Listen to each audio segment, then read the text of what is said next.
మీ తెలుగు నేస్తం Telugu stop app వెంటనే play store, app store లో డౌన్లోడ్ చేసుకోండి. ప్రతిక్షణం అన్ని తెలుగు వార్త విశేషాలతో పాటు మీ లోకల్ ప్రాంత వార్తలు కూడా సులభముగా తెలుసుకోండి. నల్లగొండ జిల్లా రాష్ట్రంలో రబీ పంటల సాగు ముమ్మరంగా సాగుతున్నందున రైతులకు, ఫార్మర్స్ అవసరమైన పెట్టుబడి సాయం కోసం రైతు బంధు నిధులు జమ చేయాలని రాష్ట్ర వ్యవసాయ శాఖ మంత్రి తుమ్మల నాగేశ్వరరావు అధికారులను ఆదివారం సాయంత్రం ఆదేశించారు. శనివారమే మంత్రి అధికారులతో రైతు బంధు పథకం అమలుపై సమీక్షా సమావేశం నిర్వహించారు. ఈ సందర్భంగా అధికారులు మంత్రికి రైతు బంధు పథకం వివరాలను వెల్లడించారు. ఇప్పటికే 40% మంది రైతులకు నిధులు అందాయని తెలిపారు. 27 లక్షల మంది రైతుల ఖాతాలకు నిధులు జమ అయ్యాయని తెలిపారు. మిగిలిన రైతులకు కూడా సోమవారం నిధులు జమ చేయాలని మంత్రి ఆదేశించారు. సోమవారం నుండి అధిక సంఖ్యలో రైతులకు రైతు బంధు చేరేలా చూడాలన్నారు. ఈ అంశంపై సంక్రాంతి తర్వాత మరోమారు సమీక్ష నిర్వహిస్తామన్నారు.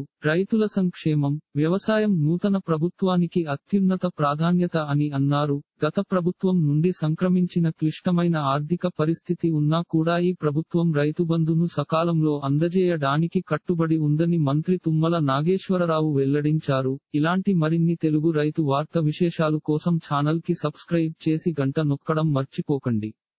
ఈ వీడియోని తోటి మిత్రులకి షేర్ చేయండి. మీ అభిప్రాయాన్ని కామెంట్ లో తెలపండి.